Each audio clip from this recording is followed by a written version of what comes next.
Hello, welcome back to Election Forecast 2526.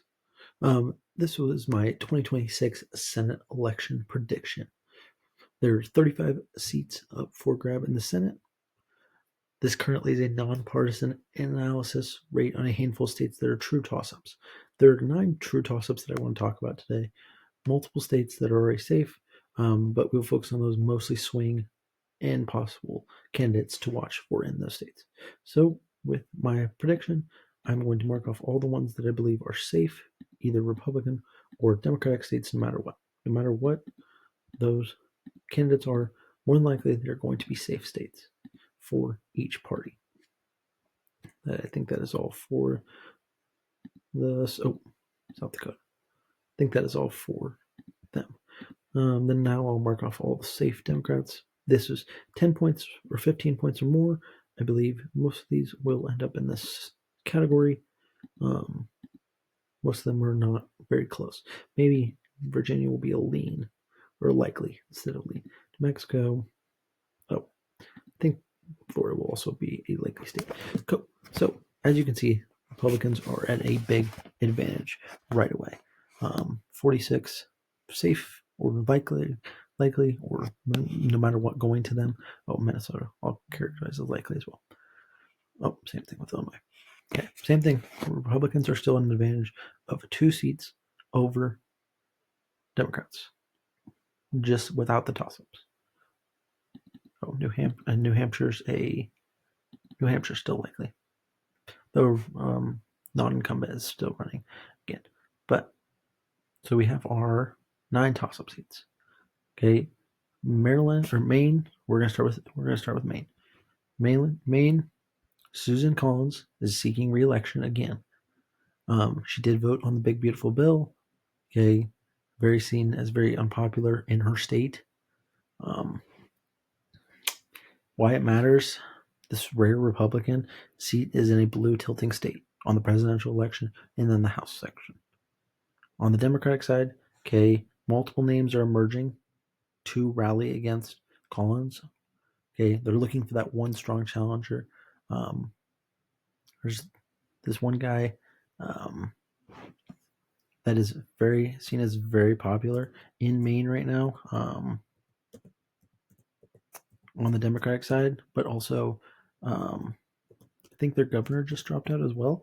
So multiple different people are fighting for this race, and it's going to be a brutal battle, to say the least, because nobody knows who's going to win that Democratic side. But multiple people on the Democratic side have emerged. Again, Republicans, they're going to go with Susan Collins. Like, it's not even a question. She'll win re-election pretty easily.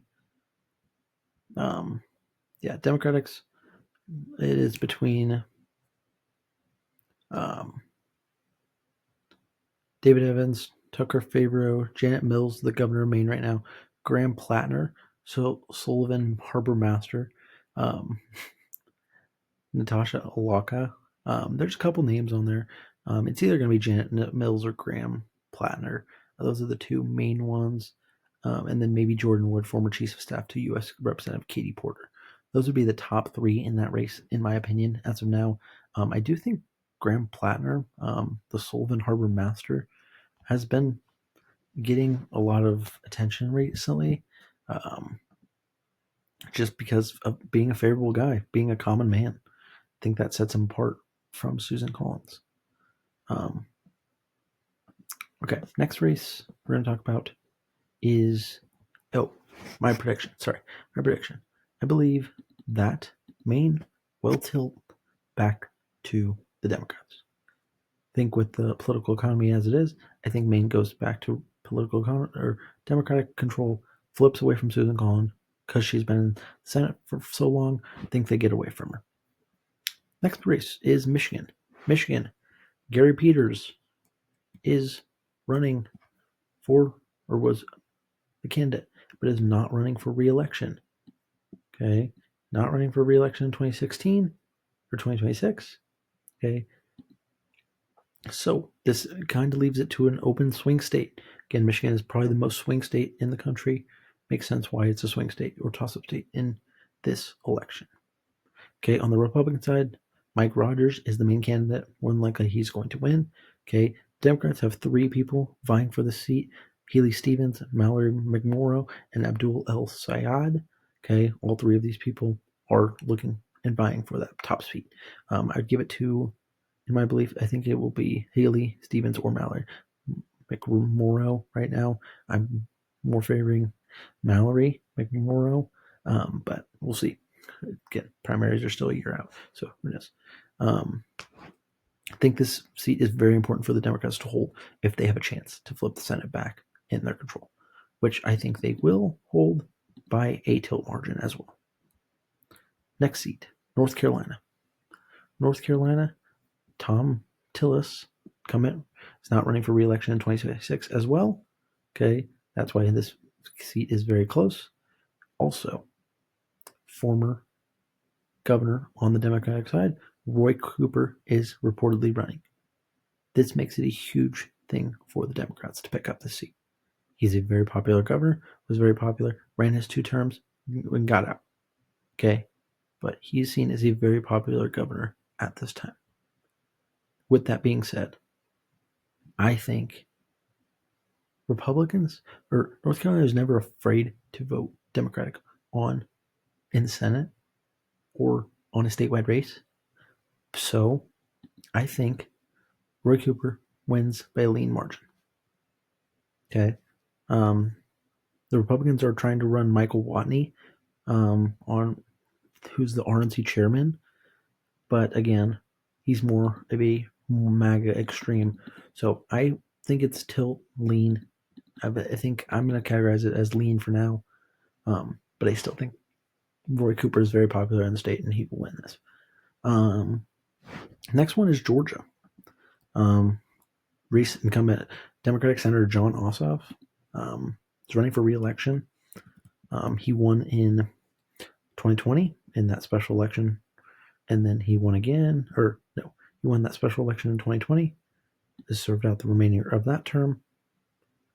Okay, or no, he ran in 2020. That was for the 6-year term, so he's up again for re-election. Flipped the state in 2020 to blue for president, both Senate seats. Okay, very important during this time. 2024, it flipped back to the Republicans. Came more swingy, more and more now. So it'll be interesting to see how he runs his race. But so far on the GOP side, they're running a variety of candidates. Haven't selected on one possible governor, former governor. Brian Kemp might be running. Haven't confirmed that yet. I don't know if he is for sure. Again, John Ossoff, as seen as a very popular figure in Georgia. I think he can survive in the state trending more Republican recently. So I will I will have it as a tilt margin as well. Again, as you can see, Democrats winning these by less than 1%. So they could really go any way. Same thing with North Carolina. All 4 of these could go the exact opposite way I predicted. Again, this is just my prediction as of now, from what I see. We're in a government shutdown right now. Different things are happening. It is possible that all 4 of these are wrong. Okay. What major events could happen next year? Who knows? Okay, next one. I'm going to talk about Iowa. Again, why are we talking about Iowa? It's really not ever seen as that swingy of a state. Maybe back in 2016, 2012, 2008, we've seen more of a swing state. Currently, not really as much. Incumbent Republican Joni Ernst said she was running again. This, I don't think, really made, or she's not running. She says she's not running again. Sorry, my correction. Joni Ernst is not running again. This makes it possible for Democrats to possibly get this seat. Again, really all depends. It's still pretty likely or still leans Republican, just for the fact that it's been so solid Republican for so long. But Democrats are looking to run Senator Zach Wahls or possibly Ashley Hinson. Again, both of them look pretty good on fighting for that election. But again, can Democrats mount a credible challenge in a state Trump won in by 13 plus points in 2024? I don't know. I don't think they can. So I think they're still going to win it. I think they fight a good fight, but they lose by 5 points. Next, let's go talk about Nebraska. This is my home state. Republican leaning for every year besides the blue dot in Omaha.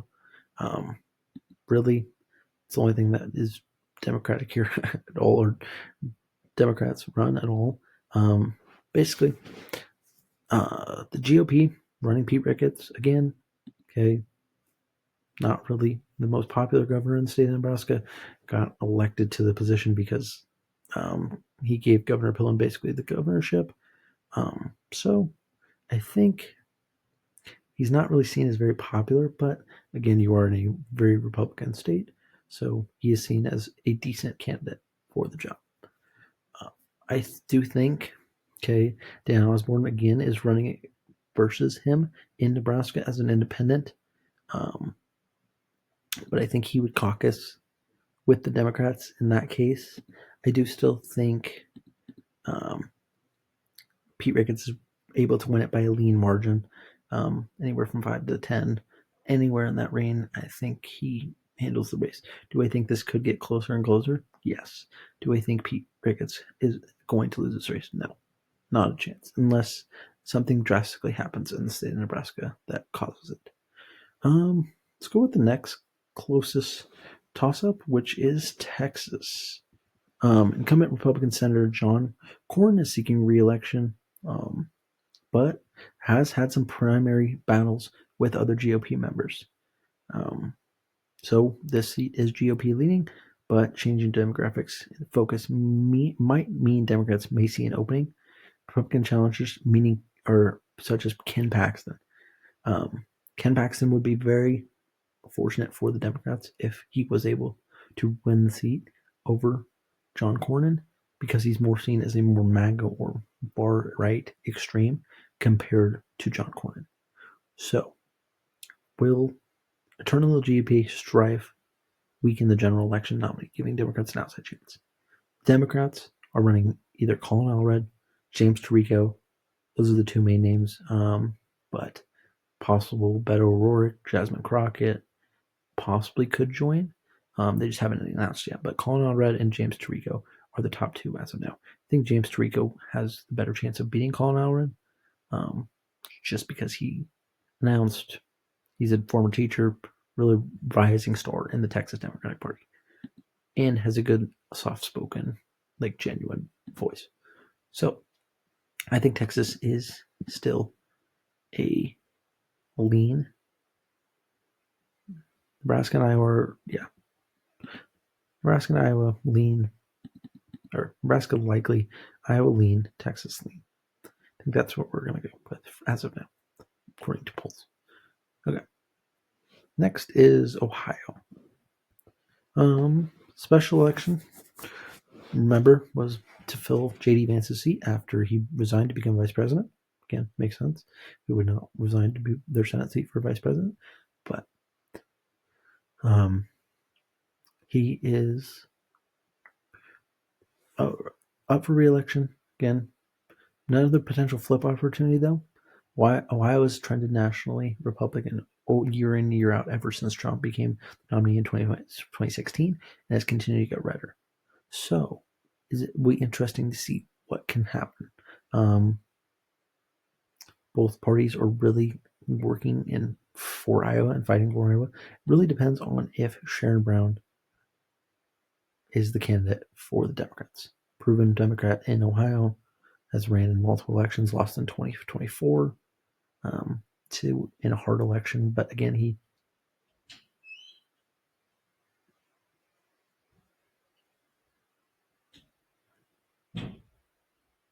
had a better turnout than Donald Trump in that state. So I think it's still a tilt or lean Republican. Then Alaska, incumbent Senator Dan Sullivan, seeking re-election. Alaska was different, though. It used ranked choice voting. So it really depends on how many independents run or like a Sarah Palin candidate to run. But if the Democrats run Mary Pilota, they have a chance to win. Again, if they don't, Republicans will easily win the seat with a likely margin or safe margin. But if Mary Pilota possibly runs, I will say it is a lean Republican. Meaning, my prediction is Republicans, as of now, would win 51 out of 49 compared to 49 Democratic seats. And that is my 2026 Senate election prediction as of now.